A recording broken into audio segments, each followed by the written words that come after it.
La Boum Eternelle. Now, how about this for an interesting documentary? Um, so it was on TV5, French.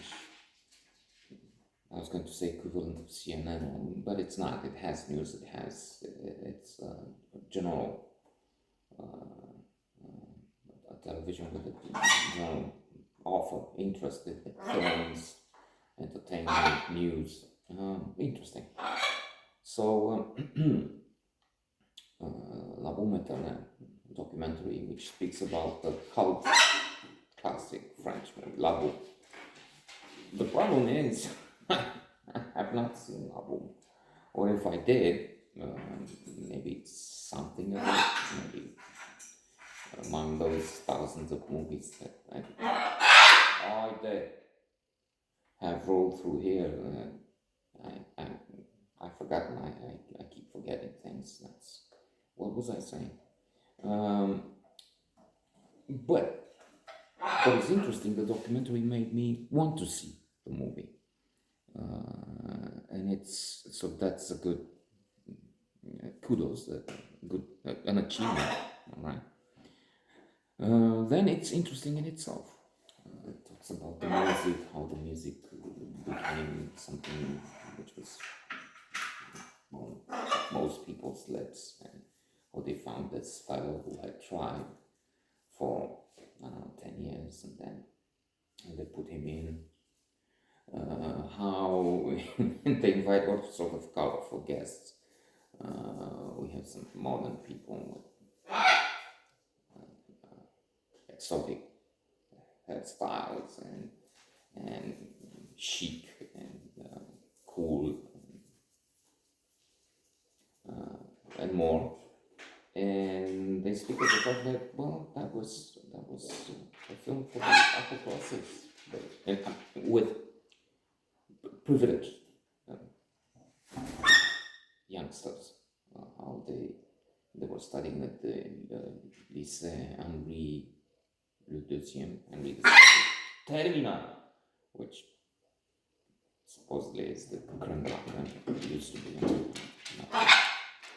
And so they didn't, those were from the banlieue, some guests on the documentary, but it didn't, it's a different life, different world.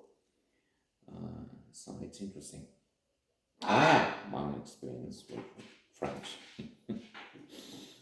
of course through books, but then my daughter has studied for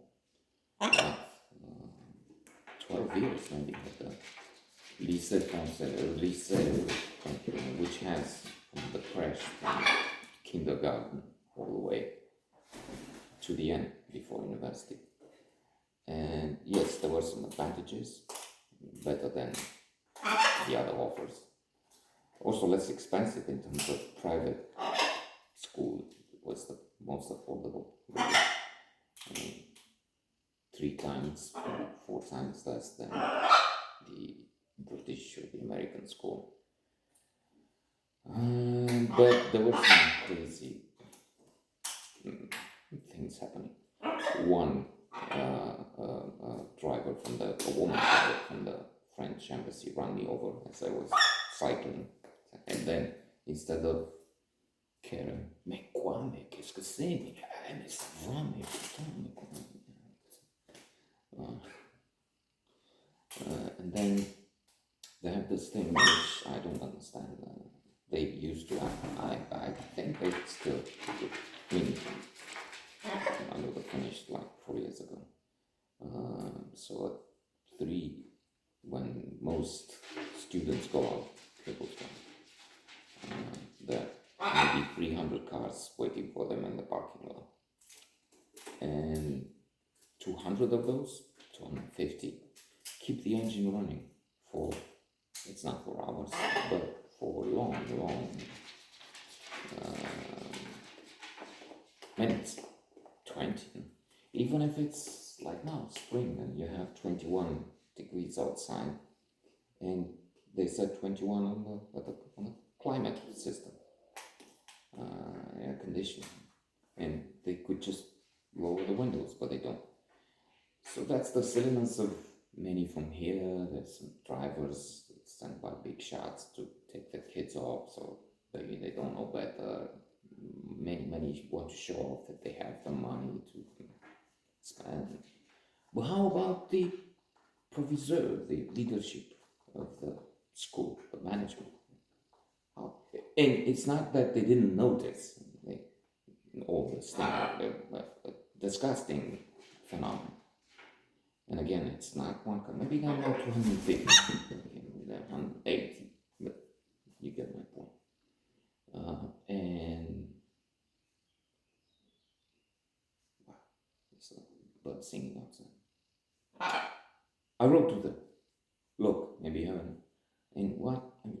In school you teach them about the environment, and I've seen a film placed on YouTube, by the way, in my big channel. There's one recording with car from the French embassy, from the plates, the registration plates, with the engine running, waiting, sitting with the engine running, on and on.